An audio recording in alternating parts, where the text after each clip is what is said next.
वेद पुराण संत ऐस कहाई, जहां सुमति तहां संपत्ति नाना, और जहां कुमति तहां विपत्ति निधन।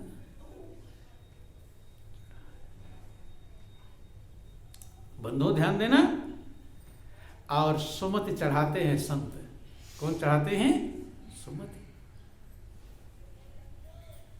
संत बड़े परमार्थी, घन जो बरसे आए, और तपन बुझावे और की अपनो पारस लाए। संत परमार्थी होते हैं, हृदय की तपन बुझाते हैं। संत की संगत जब करोगे, महापुरुष कहते जल्दी जाकर संत की संगत ग्रहण कर लो। कि कबीरा संगति साधु की, बेगी करी जय जाय, और दुर्मति दूर गवाए सी, देसी सुमति चढ़ाए। जल्दी, बेग माने बहुत तेजी से, देर मत करो। कबीरा संगत साधु की, बेगी करी जय जाए, जल्दी जाकर साधु की संगति, संत की संगति ग्रहण कर लो। उस संगत से क्या होगा? कबीरा संगत साधु की, बेग करी जय जाए, दुर्मति दूर गवाए सी। जो तुम्हारी दुर्मति है, कुमति है, उसे दूर गवा देंगे, खत्म कर देंगे। और देसी सुमति चढ़ाए, वो तुम्हारे सुमति को चढ़ा देंगे। क्या कर देंगे? सुमति चढ़ा देंगे। और जब सुमति आ जाएगी तो अपने आप ही आनंद का भंडार आ जाएगा। कुमति हटे और सुमति आवे। अभी क्या है, कुमति है कि सुमति है? नहीं समझ में, अपना हिसाब लगा लेना।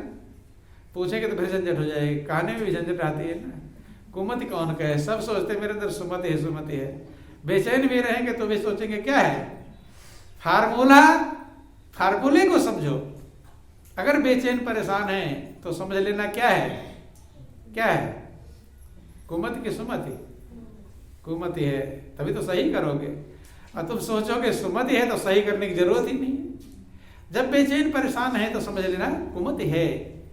और उसे सही करने के लिए कबीरा संगत साधु की, बेग करीजे जाए, और दुर्मति दूर गंवाए सी, देसी सुमति चढ़ाए। जो सुमति चढ़ा देंगे, दुर्मति को गंवा देंगे। तो सोचते होंगे हम तो सत्संग में जाते हैं, हमारी अभी दुर्मति उतरी नहीं और सुमति चढ़ी भी। संगति का मतलब साथ होता है। अब ये भी समझ लो, मन में 52 संशय है। संगति का मतलब साथ। संगति का मतलब साथ। और साथी किसे कहते हैं? जो साथ साथ घूमता रहे साथी है। साथी का मतलब समझ लो, साथ घूमने वाला भी साथी नहीं कहलाता। साथी का मतलब होता है जिसके साथ घर में तो रोज रहते हो, ज्यादा घर वालों के साथ रहते हो, साथी कहलाते हैं? साथी मित्र कहीं और दूसरे घर का होगा। ध्यान देना, साथी किसे कहते हैं आज समझ लेना। संगत किसे कहते, साथ किसे कहते हैं? साथी का मतलब जिसका दिल आपके दिल में मिल जाए, जिसका विचार आपके विचार से मिले, वही साथी है। नहीं समझ में? और जिसका विचार नहीं मिलता वो साथी है? एक 36 का आंकड़ा हो, एक इधर चले एक इधर चले, साथी कहलाएगा? संगत इसी को कहते हैं। संगति का मतलब, संत की संगत का मतलब, संत के विचार में आपका विचार मिल जाए। ध्यान देना, तभी संगत मिलेगी और तभी सुमति चढ़ेगी। अगर संत का विचार कुछ और है और आपका विचार कुछ और है तो संगत नहीं हुई है, और संगत नहीं हुई है तो सुमति चढ़ेगी नहीं और कुमत उतरेगी नहीं। अगर आप कुमत उतारना चाहते हैं और सुमति चढ़ाना चाहते हैं तो संत की संगत करनी पड़ेगी। संगत मतलब ना गए दर्शन कराए, हो गया काम खत्म, इतने में काम नहीं चलेगा, विचार मिलेगा तब। संगति का मतलब विचार का मिलना। क्यों? महापुरुष समझाते हैं कि सेवक स्वामी एक मति, मति में मति मिल जाए, और चतुराई रीझे नहीं, रीझे मन के भाव। सेवक और स्वामी एक मति का होना चाहिए। दोनों की मत अलग अलग होनी चाहिए, एक होना चाहिए। क्या होना चाहिए? एक। मिस्त्री और लेबर की मत एक होनी चाहिए। मिस्त्री जैसा कह रहा है वैसा लेबर करेगा तब काम सही होगा। अब मिस्त्री कह रहा है कुछ और लेबर करेगा कुछ, हो जाएगा सेटिंग? मास्टर और विद्यार्थी की मत एक होनी चाहिए, होनी चाहिए कि नहीं? मास्टर जैसा कहेगा वैसा विद्यार्थी करेगा तभी योग्य बनेगा। डॉक्टर और मरीज की मत एक होनी चाहिए, नहीं होनी चाहिए। और डॉक्टर कहेगा सुबह खाना है शाम खाना, मरीज उल्टा खा रहा है, मत एक नहीं हुई, ये परहेज करना, परहेज सही हो जाएगा। सेवक और स्वामी, ध्यान देना, दोनों की मत एक होनी चाहिए। गुरु और शिष्य की मत एक होनी चाहिए। जो गुरु की मति है वही शिष्य की मति जब मिलेगी तब सुमत चढ़ेगी, अब तब मत जाएगी। नहीं जिंदगी भर जाते रहो, अगर मत नहीं मिल पाई, विचार नहीं मिला, मंजिल मिलने वाली नहीं। ये ध्यान देना। इसीलिए बहुत बार गुरु दरबार में लोग जाते हैं और विचार नहीं मिलाते, उल्टे ही बने रहते हैं और गुरु दरबार की बदनामी करवाते हैं। लोग नहीं करवाते? अरे तो सत्संग में जाते यही सीखा है, क्यों करवाते, क्यों नहीं सीख पाया? क्योंकि विचार नहीं मिला पाया। गुरु के विचार में जब आपका विचार मिलेगा कि सेवक स्वामी एक मति और मति में मति मिल जाए, चतुराई रीझे नहीं, रीझे मन के भाव। अगर मति में मत मिल जाए तो आपका जीवन आनंद मग्न हो जाएगा, इसमें कोई संदेह नहीं। मिलाने का प्रयास करें जहां तक बन पावे। इसीलिए महापुरुष कहते हैं अपने मन को छोड़ करके गुरु के वचनों का पालन करना चाहिए। दो शब्द होता है, एक मनमुख है, एक गुरुमुख।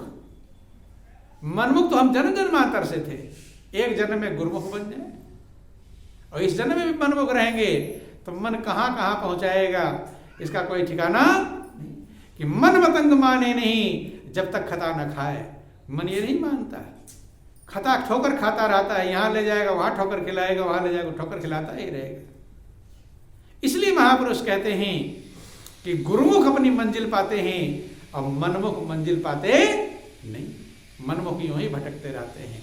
इसलिए विचार करें, मनन करें। जीवन कीमती है, अनमोल है।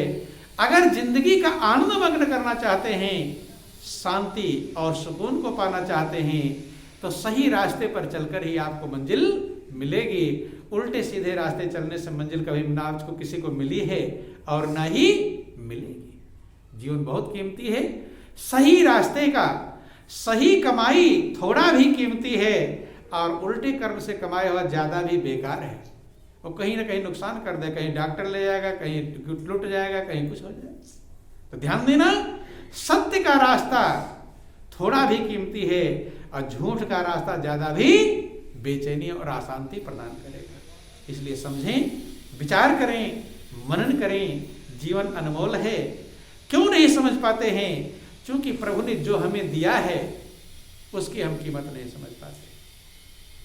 अगर उसी का एहसान मानना शुरू कर दो तो आगे तो अपने आप देना चालू कर देगा, नहीं है।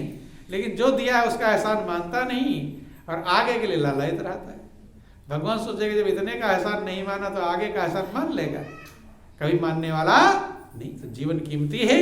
जो प्रभु ने कृपा करके दिया, यही रामायण गीता भागवत सब शिक्षा देते हैं कि जो आपको मालिक कृपा से मिला है उसका एहसानमंद बनो, उसकी कृपा का पात्र बनो। वो बहुत है, वो कम नहीं है। और सबसे बड़ा आशीर्वाद आपको जो मिला हुआ है, सबसे बड़ी कृपा आपको मिली हुई है, जो आपका श्वास चल रहा है, जिंदा है। इससे बढ़कर दूसरी चीज कुछ भी नहीं है। सबसे बड़ी आशीर्वाद प्रभु का है, सबसे बड़ा कृपा है। इससे बढ़कर कोई चीज है? सोना चांदी हीरा मोती कीमती चीज है? वो कीमती तभी जब तुम्हारे श्वास चलेंगे। जिंदा रखा है, आनंद मग्न होने का मौका दिया है, शांति पाने का मौका दिया है, सुखी होने का मौका दिया है, जीवित रखा है। इससे आगे दूसरे कोई कृपा मौजूद और कौन सी कृपा चाहते हैं? ये वाली कृपा हटा ले, सारी कृपा दे दे, हो जाएगी। मगर सबसे बड़ी कृपा सबको मिली हुई है, लेकिन उस कृपा को हम गौर नहीं कर पाते हैं। क्या श्वास की कीमत को हमने समझा? क्या सांस का सदुपयोग किया? क्या श्वास को हम प्रभु के सुमिरन में लगाया, दाएं बाएं में लगा रहे हैं? ये गौर करिए। इसका सदुपयोग आप करेंगे तो आपका जीवन आनंद का भंडार बन जाएगा। यही जीवन का सार है, यही जीवन का लक्ष्य है। अधिक कुछ न कहा करके इन्हीं चंद शब्दों के साथ बोलिए प्रेम से गुरुदेव महाराज की जय। श्री सच्चिदानंद भगवान की जय। बोलो वृंदावन बिहारी लाल की जय। तुम्हें